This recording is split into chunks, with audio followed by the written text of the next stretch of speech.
अधिकार किती मोठा आहे तो सांगून जाईल, पण त्याच्या आधी मी सुरुवातीलाच एक वाक्य सांगेल की मी नामदेव महाराजांच्या अभंगावर कीर्तन करावं आणि ते तुम्ही ऐकावं. लक्षात घ्या पहिल्यांदा की मी सांगणार आणि तुम्ही ऐकणार, एवढं ज्ञान माझ्याकडे नाही. किंवा शब्द हा कोणत्या अधिकारी महात्म्याचा आहे हे आधी लक्षात घेणं गरजेचं आहे. आणि आज मी ज्या महात्म्याचा अभंग निवडलाय त्या महात्म्याचा अधिकार देखील काही लहान नाही. विठ्ठल विठ्ठल विठ्ठल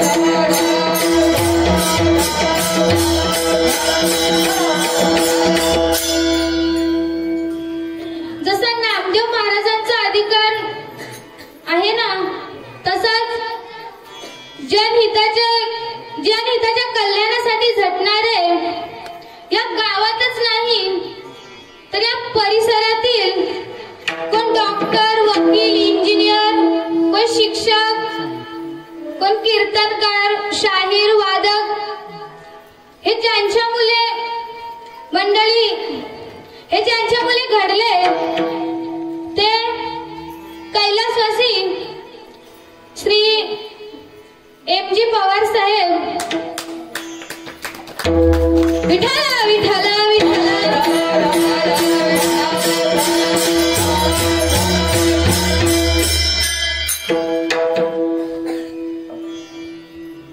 बघा, आपण आज मोठे शौकाने टू व्हीलर फोर व्हीलर फिरवतो. एखाद्याकडे जर पिस्तूल असेल तर तो शायनिंग मारत फिरत असतो, पण तेव्हा त्यांच्याकडे त्या काळी 2 बोअर रायफल होती. मग आता मला सांगा, त्यांना त्यांच्या मुलांना शिक्षण मंदनगड किंवा महाडला इथे देता आलं असतं, पण त्यांनी तसं केलं का? तर त्यांनी सर्वांचा विचार करून सर्वांना एकत्रित घेऊन शाळा काढली आणि शिक्षकांना मानधन मिळावं, विद्यार्थ्यांसाठी सुखसोयी मिळाव्या यासाठी ते स्वतः झोळी घेऊन फिरले. तर बघा, हा जो सुशिक्षित परिसर आहे आज तो फक्त त्या साहेबांमुळे आहे. आज जर ते साहेब जन्माला आले नसते तर या परिसराची काय अवस्था असती हे विचार न केलेलाच बरा. विठ्ठल विठ्ठल विठ्ठल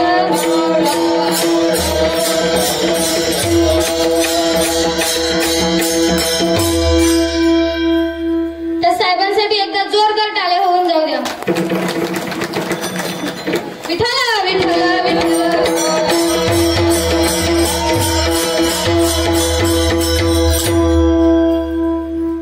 बघा, आपण कुठे आलो होतो तर नामदेव महाराजांचा अधिकार. बघा, नामदेव महाराजांची लहानपणीची कथा सांगून जाईल, ऐका. नामदेव महाराजांचे वडील तालुक्याच्या गावाला काही साहित्य आणण्यासाठी निघाले. जाताना त्यांनी नामदेव महाराजांना सांगितलं की नामा, मी सुई, धागा, कापड आणण्यासाठी तालुक्याच्या गावाला जातोय. मी येईपर्यंत तू विठ्ठलाला नैवेद्य दाखव. आणि मग नामदेव महाराजांचे वडील निघाले. त्यानंतर नामदेव महाराजांच्या आईनं सुंदर असा स्वयंपाक केला आणि नैवेद्याचं ताट भरलं आणि नामदेव महाराजांना म्हणाल्या, कोण? नामदेव महाराजांची आई नामदेव महाराजांना म्हणाल्या की नामा, हे नैवेद्याचं ताट घेऊन मंदिरात जा. नामदेव महाराजांनी ते ताट घेतलं आणि मंदिरात निघाले. मंदिरात गेल्याच्या नंतर नामदेव महाराजांनी ते नैवेद्याचे ताट विठ्ठलासमोर ठेवलं आणि जमेल तशी तोडकी मोडकी पूजा केली आणि विठ्ठलाला म्हणाले, विठ्ठला तुझ्यासाठी नैवेद्य आणलाय, तो खाऊन घे.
आणि नामदेव महाराज तिथेच उभे थांबले.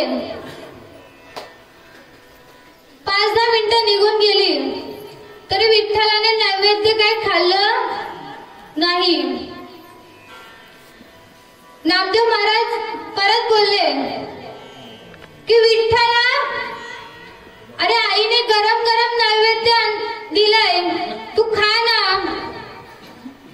तरी सुद्धा विठ्ठलाने नैवेद्य खाल्लं नाही. आता नामदेव महाराजांना जरा रागच आला, कारण ते लहान होते आणि लहान मुलांना राग येणं साहजिकच आहे. आता नामदेव महाराज जरा रागानेच बोलले की विठ्ठला, मी नैवेद्य आणले, तू खा ना. तरीही विठ्ठलाने काही नैवेद्य खाल्लं नाही. मग नामदेव महाराज आता विठ्ठलाला म्हणाले की विठ्ठला, आता जर का तू नैवेद्य खाल्लं नाहीस ना, तर मी तुझ्या चरणाशी डोकं आपटून घेईन. आणि मग तरीही विठ्ठलाने ते नैवेद्य खाल्लं नाही. मग नामदेव महाराजांनी विठ्ठलाच्या चरणाजवळ डोकं आपटणारच, आपटलंही. तेवढ्यात विठ्ठलाने त्यांचं डोकं धरून कुरवाळत कुशीत घेतलं आणि विठ्ठल नामदेवाला म्हणाले की नामदेवा, अरे काय करतोस हे, मी आलोय ना, चल आपण जेवून घेऊ. आणि मग ते दोघे जण जेवायला बसले. विठ्ठलाने नामदेवाला एक घास भरवला आणि नामदेवाने विठ्ठलाला एक घास नैवेद्य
या ईश्वर आणि भक्ताची सख्यात्वाची जोडी जमली. तर बघा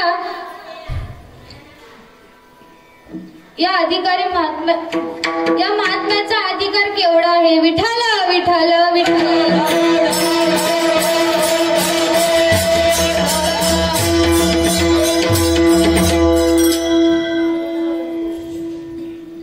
विठ्ठलाने नामदेवरायांच्या निमित्ताने काही महत्वाच्या सूचना केलेल्या आहेत. आता सूचना म्हणण्याऐवजी सावधानतेचा इशारा म्हणूया. उदाहरण सांगते म्हणजे लगेच लक्षात येईल. आता आपण प्रवास करणारी लोक आहोत, बरोबर ना. तर कल्पना करा की आपण पुण्याला चाललोय आणि वरणला पोचलो की तिथे एक बोर्ड असतो की सावधान घाट सुरू होत आहे, वाहने सावकाश चालवा असं लिहिलेलं असतं, बरोबर ना.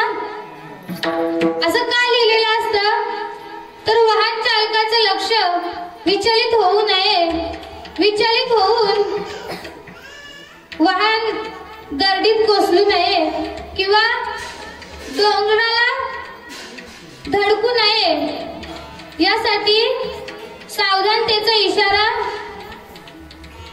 लिहिलेला असतो. आणि एकदा का घाट संपलं की पुढे लिहिलेलं असतं की धन्यवाद घाट समाप्त. तसाच आपल्या आयुष्यामध्ये सुद्धा एक घाट असतो, तो यशस्वीरित्या पार पाडायचा आहे आणि तो घाट म्हणजे आपला मृत्यू. या मृत्यूरूपी घाटाला पार करून जाण्यासाठी, या मृत्यूरूपी घाटाला पार करून जाण्यासाठी ईश्वराने काही सावधानतेचा इशारा दिलेला आहे. विठ्ठल विठ्ठल विठ्ठल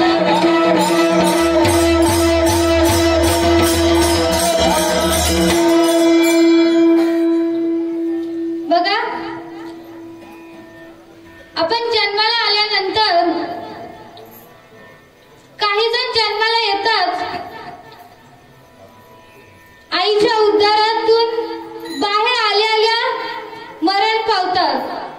तर काही जण जन्माला येण्यापूर्वीच मरण पावतात. तर काही जण 2-4 दिवस आयसीयू मध्ये राहतात आणि मग मरण पावतात. तर त्यांना जन्म मिळाला पण आयुष्य भरलं का?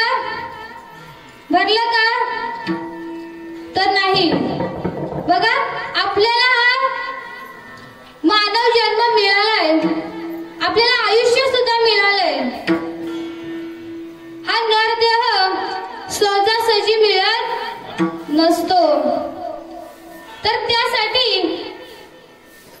मागच्या जन्मात काहीतरी पुण्याई असावी लागते. आणि म्हणूनच या कोरोनाच्या महामारीतून आज आपण सुखरूपरित्या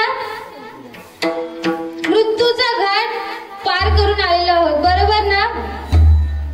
मग जर का आपल्याला वाटत असेल पुढचा जन्म ही मानवाचाच नरदेह मिळावा, तर भगवंताला शरण जावे आणि भगवंताचे नामस्मरण करावे. हेच महाराज अभंगाच्या प्रथम चरणात सांगतात. Oh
सावध व्हावे, म्हणे दीनबंधू तुम्ही सावध व्हावे, संतांशी शरण नामे वधावे. विठ्ठल विठ्ठल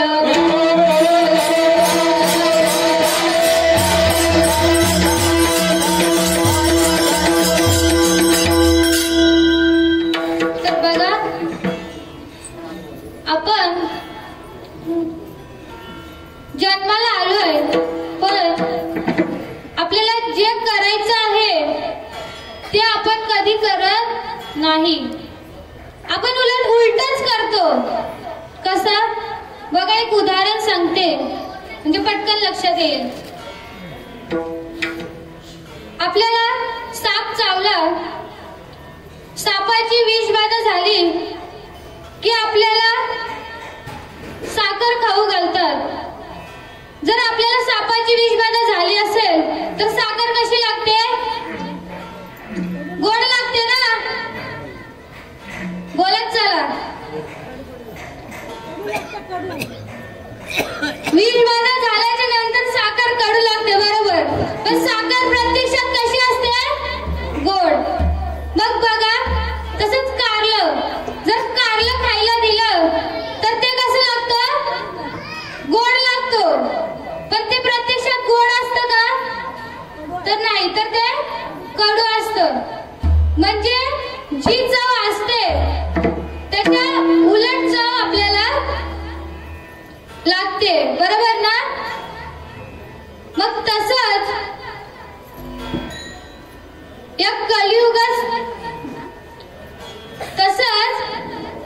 या कलियुगातली माणसं जे करायला हवं ते बाजूला ठेवतात आणि उलटच करून बसतात.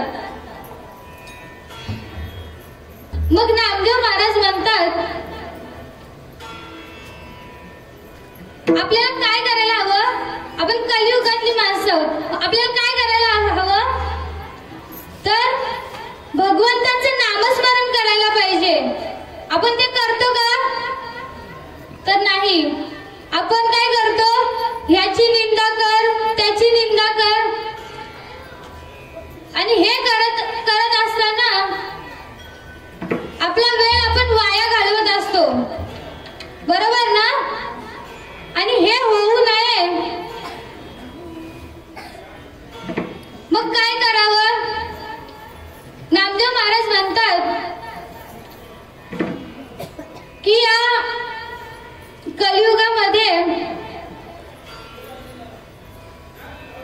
नामाविना साधन आहे. दुसरं केलं तर नाही का जमणार? तर त्याला देव काय म्हणले बघा, नामदेव महाराजांना देव काय म्हणाले की हे कलियुग आहे, त्रेतायुग द्वापारयुग नाही. त्रेतायुगात कसं चालायचं, होम हवन केलं जायचं आणि हत्तीच्या सोंडा एवढं त्यात तूप घातलं जायचं, सोडलं जायचं, बरोबर ना. पण या कलियुगात कसं आहे माहितीये का, तुपाच्या बरणीत जर माशी पडली ना तर तिला पिरगाळून बाहेर काढतात. का तर त्या माशीला चिपकून तूप बाहेर जाऊ नये म्हणून. तर मला सांगा, होम हवन होईल का, शक्यच नाही, बरोबर ना. म्हणून देव म्हणतात की आपण भगवंतांचं नामस्मरण केलं पाहिजे, याशिवाय आपल्याकडे पर्याय नाही. विठ्ठल विठ्ठल विठ्ठल.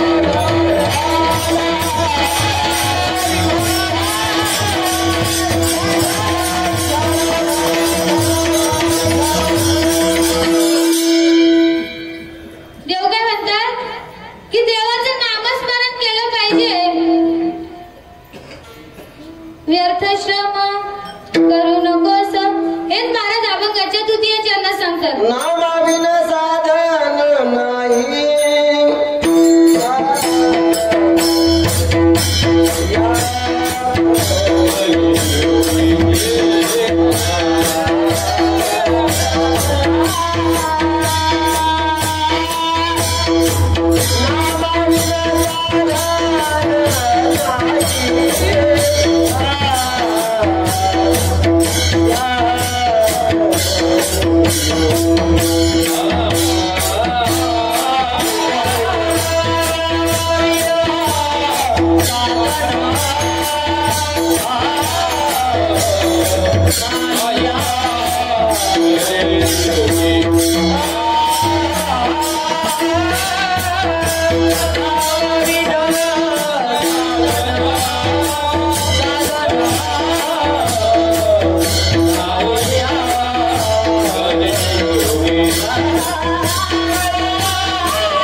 साधन नाही कलियुगात, नामा विना साधन नाही कलियुगात, व्यर्थ श्रम होती पाहती अनेकांचे मत, विठ्ठल विठ्ठल।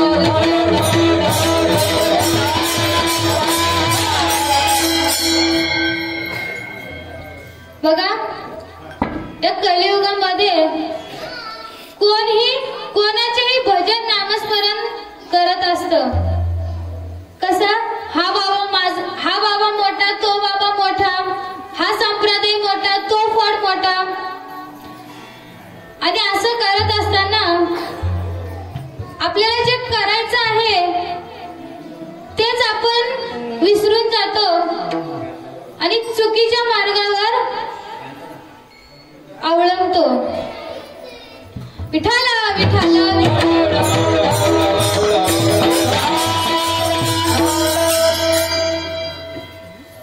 मग आता नामदेव महाराज म्हणतात नामाविना साधन नाही, मग नाम तरी कोणाचं घ्यायचं? तर नाम श्री विष्णूचे घ्यायचे। म्हणे रामेश्वर भट्ट द्विजा तुका विष्णू नाही दूजा,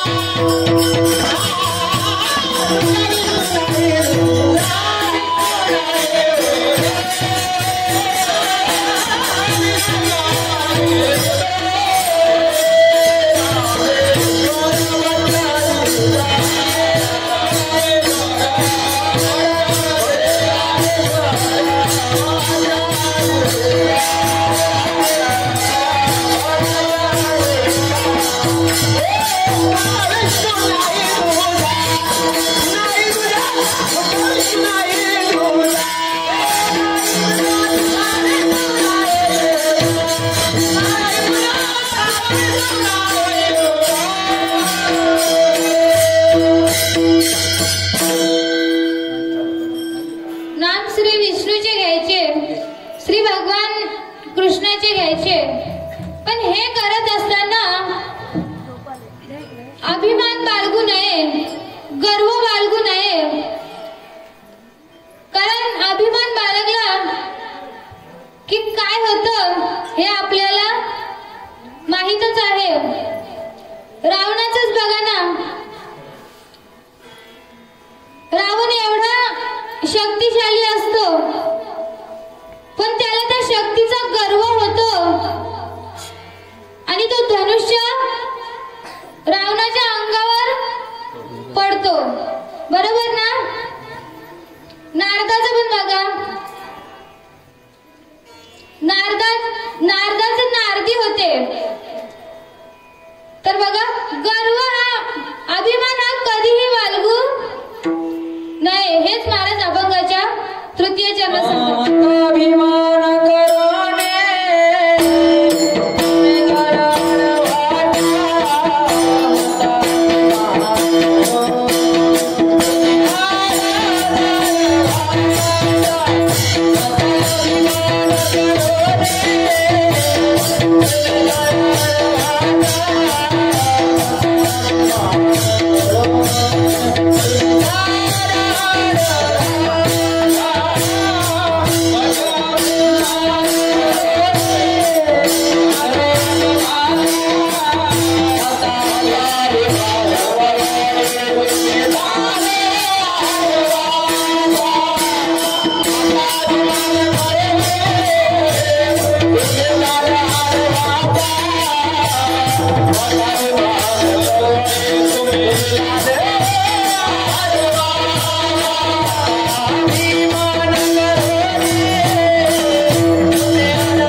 तुम्ही जाल आडवाटा, मताभिमानाने तुम्ही जाल आडवाटा, अभिमाने ठगविले नारदादी श्रेष्ठ. विठ्ठल विठ्ठल विठ्ठल.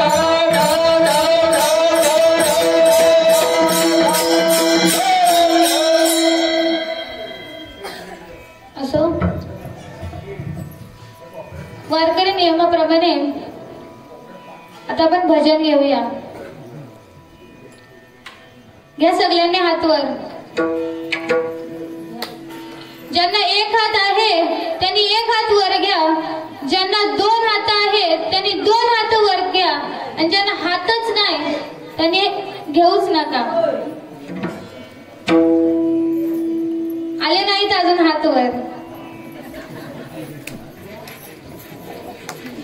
विठोबा रखुमाई, विठोबा रखुमाई, विठोबा रखुमाई, विठोबा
न सांगता कळते अंतरा विठ्ठल विठ्ठल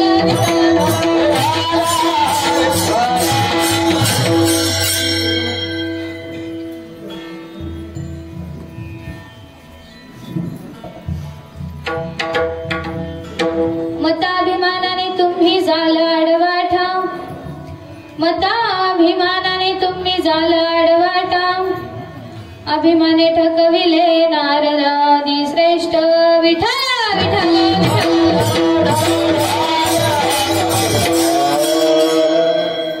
तर कोणत्याही गोष्टीचा अभिमान बाळगू नये आणि जी गोष्ट ज्या वेळेस करायला पाहिजे त्यावेळेसच केली पाहिजे, ते नंतर करून त्याचा काही उपयोग होत नाही। बघा एक उदाहरण सांगते, आपल्याला एसटीने महाडला जायचंय आणि एसटी गेल्याच्या नंतर जर आपण स्टॉपला गेलो तर त्याचा काही उपयोग होईल का? नाही। तर बघा तसंच एकदा मी पंढरपूरला गेले होते, तेव्हा एक म्हातारी आजी आल्या, त्या माल घालायला जात होत्या। मी त्यांना विचारलं, काय हो आजी, तुम्ही माल का घालताय? तर त्या आजी काय म्हणाल्या ऐका,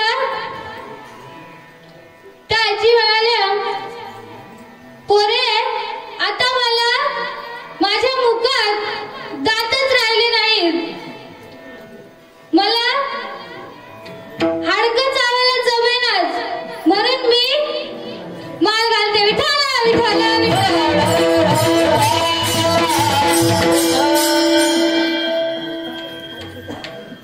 बघा जे करायचं आहे ते त्याच वेळी न करता नंतर करायला गेलो तर जमेल का? तर नाही। हेच महाराज अभंगाच्या 4थ्या चरणात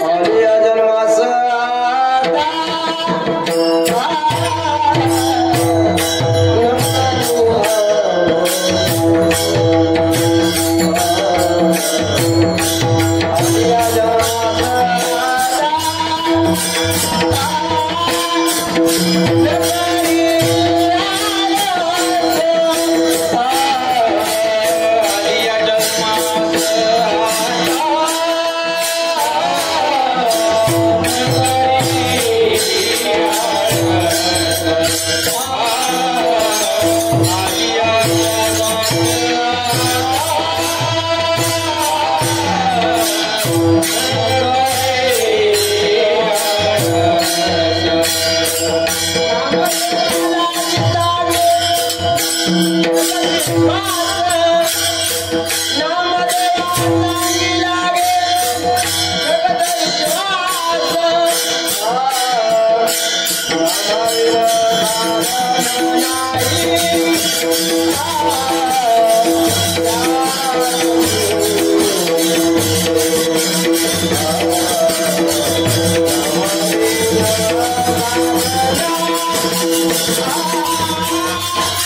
Ah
कीर्तनाची नियोजित आयोजित वेळ ही संपतच आलेली आहे.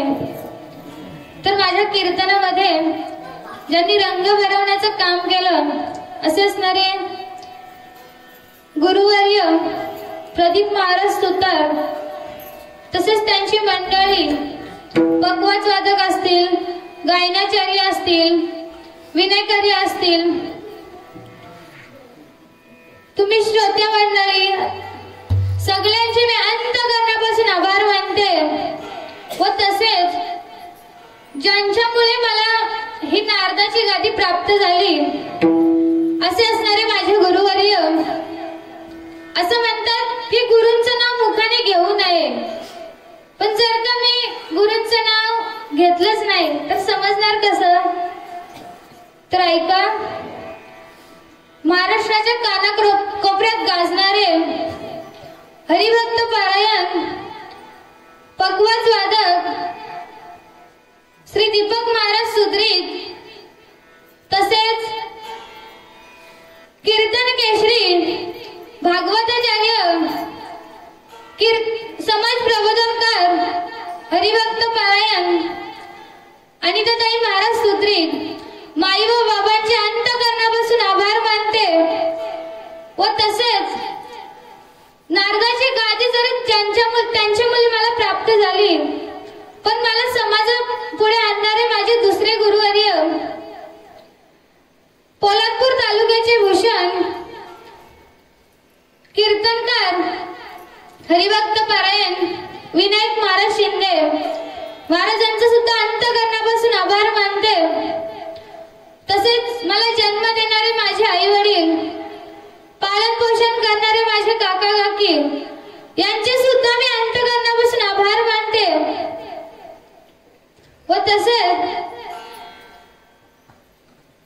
या गावात माझी आत्या सुद्धा दिलेली आहे. आत्या व मामांचे या कीर्तनाला उपस्थित राहिल्याबद्दल त्यांचेही आभार मानते व सेवेला इथेच पूर्णविराम देते. ज्ञानेश्वर माऊली